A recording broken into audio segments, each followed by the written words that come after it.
Hello friends, welcome to trading Hunar. आज हम इस वीडियो में आपको एक ऐसे शेयर के बारे में बताएंगे जो आपको लग रहा है कि ये बहुत ही सस्ता है, लेकिन हम जानेंगे क्या वो सस्ता है या उसकी कोई वैल्यू ही नहीं है। तो यहाँ पर एक ब्रेकिंग न्यूज़ निकल के आ रही है ट्रेडर्स और इन्वेस्टर्स के लिए, जो मैं आपको दिखाना चाहता हूँ। और यहाँ पर आप देख रहे हैं कि कोई ज़रूरी नहीं है कि यदि कोई शेयर सस्ता है तो आपको लगे कि वो बहुत ज़्यादा खरीदने लायक है। हो सकता है कि वो जंक शेयर हो। तो इसीलिए यदि आप एक अच्छे इन्वेस्टर हैं, समझदार इन्वेस्टर हैं, तो आपको एनालाइज करना चाहिए और उसकी प्राइस देखनी चाहिए और देखना चाहिए कि क्यों वो इतना सस्ता बिक रहा है। तो यहाँ पर आप देख रहे हैं कि ये एक ऐसा शेयर है जिसके बारे में हम बात कर रहे हैं, जो किसी समय में एक बहुत ही फेवरेट शेयर हुआ करता था ट्रेडर्स का और इन्वेस्टर्स का। लेकिन पिछले 3-4 साल से इस शेयर में लगातार इन्वेस्टर्स को घाटा होता चला गया। ये लगातार 4 साल से शेयर नीचे की ओर चला जा रहा है। तो क्या है वो शेयर, हम जानते हैं इस वीडियो में। तो दोस्तों, वो कंपनी है, मैं आपको दिखाना चाहता हूँ, वो कंपनी है डिश टीवी इंडिया लिमिटेड। जी हाँ, जो लोग इसमें ऑलरेडी ट्रेड करते रहे हैं उनको मालूम है कि ये शेयर एक बहुत ही बेयर फेस में चल रहा है पिछले 4 साल से। और जो लोग अभी इसमें एंटर करना चाहते हैं या सोचते हैं कि ये बहुत ही सस्ता शेयर है, तो प्लीज़ आप इस वीडियो को जरूर देखिएगा और देखिए कि कहीं आप इसको सस्ता समझ के फंस तो नहीं रहे हैं। तो सबसे पहले तो मैं आपको ये बताना चाहता हूँ कि ये 4 साल से इतनी बुरी तरह से नीचे गिर रहा है कि इसमें बहुत सारे लोग ट्रैप हो चुके हैं और कहीं आप भी इसमें ट्रैप ना हो जाए। तो यहाँ पर हम देखते हैं, ये वीडियो है 2016 से।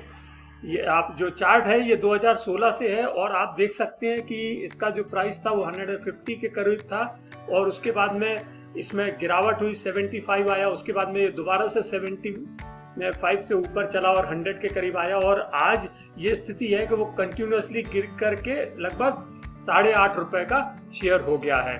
और आप देख सकते हैं इसी तरह से ये एक साल का चार्ट है और ये देखिएगा आप किस तरह से ये नीचे चला आया है, लगातार नीचे चला आ रहा है। ₹35 से ये ₹8 आ गया है और यहाँ तक कि इसने लो लगभग ₹3-3.5 भी बना चुका था। अभी समस्या यह है कि पिछले कुछ दिनों से, यानी कि जून की शुरुआत से इस महीने में ये लगातार बढ़ता चला जा रहा है।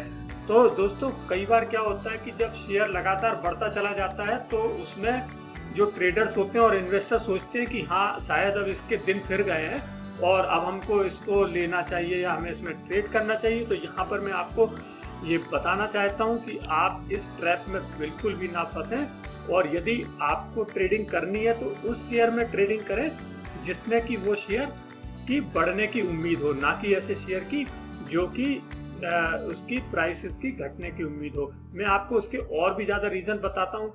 देखिएगा कि इसका जो फ्राइडे की क्लोजिंग थी, यानी कि 3 जुलाई की ये क्लोजिंग है 8.60। ये आप देख सकते हैं 8.60 और यहाँ पर देखिए क्या हो रहा है कि ये शुरुआत में ही लगभग 5% ऊपर खुला और उसके बाद में थोड़ा नीचे गया और उसके बाद में फिर लगभग 1.18% ऊपर जा करके ये बंद हुआ है। तो ये इस तरह के जो छलावे हो रहे हैं वो बहुत ही समझदारी से इनको डील करने की ज़रूरत है। हम आपको एक चीज़ और दिखाते हैं कि इसका जो एक हफ्ते का लगभग ट्रेडिंग डाटा आप देखिए।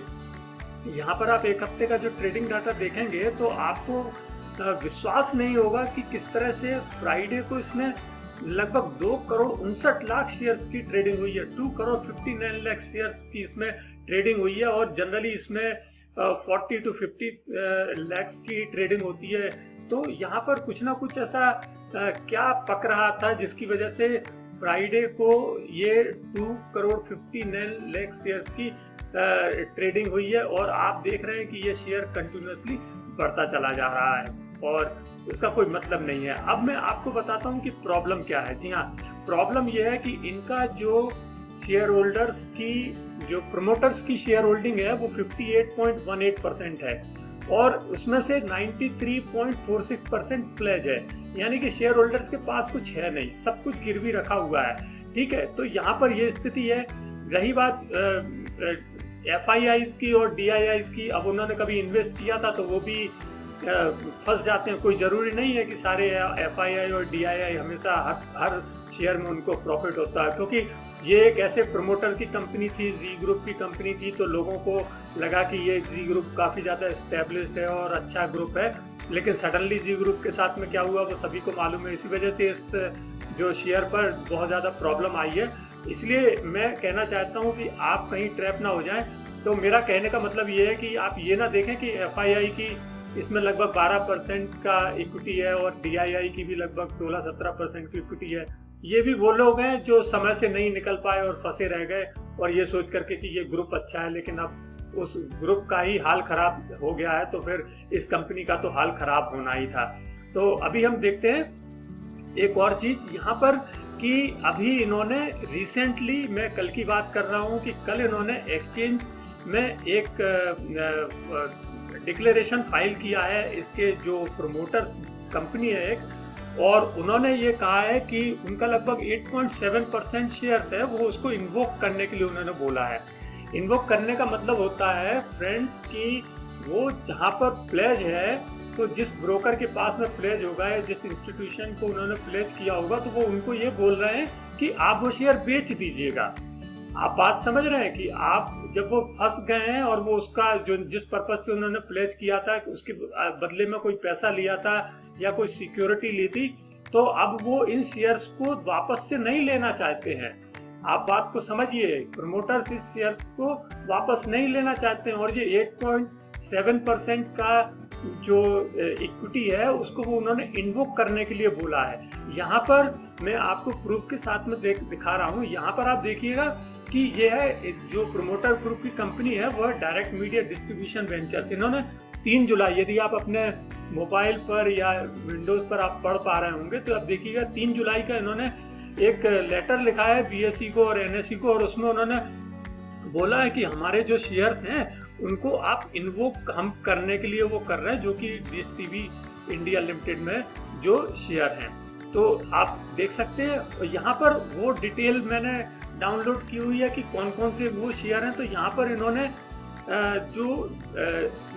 जो शेयर्स हैं आप देखिए कि किस तरह से ये लगभग 8% पहले वाला है, दूसरा 0.9% और तीसरा 0.61, यानी कि 8.7% इक्विटी का इन्होंने बोला है। और जो इन्होंने इन्होंने जो दिया है कि इन्वोकेशन का जो है वो उन्होंने 1 जुलाई को 8% शेयर्स का, इसके अलावा ये 29 जून को और 24 जून को ऑलरेडी कर चुके हैं। तो इस तरह से आप देख सकते हैं कि 8.7% की इन्होंने इक्विटी को इन्वोक करा लिया है और उन्होंने अपने ब्रोकर को बोला है कि आप बेच दीजिएगा शेयर, हमें उसमें कोई इंटरेस्ट नहीं है। तो दोस्तों आप समझ सकते हैं कि ये एक बहुत बड़ा छलावा हो सकता है आपके साथ में, इसलिए आप हमेशा ध्यान से इसमें वो करिएगा। और सबसे बड़ी बात क्या है कि यहाँ पर जैसे मैं आपको फिर से दिखा रहा हूँ कि देखिए प्रमोटर्स की जो होल्डिंग है 58%, अब उसमें से भी प्लेज है 93, और उसमें से भी वो प्लेज तो है, इसके साथ में वो इन्वोक करते चले जा रहे हैं, यानी कि उनका कोई इंटरेस्ट नहीं है कि वो उन शेयर्स को वापस लेंगे और वो शेयर्स को दोबारा से लेना चाहेंगे और कंपनी को चलाने के इंटरेस्ट में वो उन शेयर्स को नहीं लेंगे। तो देखा दोस्तों, आपको एक अच्छा डिसीजन लेना है, समझदारी का डिसीजन लेना है। हमारा काम है आपको इन्फॉर्म करना। तो आपको ये वीडियो कैसा लगा? यदि आपको वीडियो अच्छा लगा हो तो प्लीज़ इसे लाइक कीजिएगा और शेयर कीजिए, और यदि आपने अब तक हमारे चैनल को सब्सक्राइब नहीं किया तो प्लीज़ हमारे चैनल को सब्सक्राइब कीजिएगा। Thank you.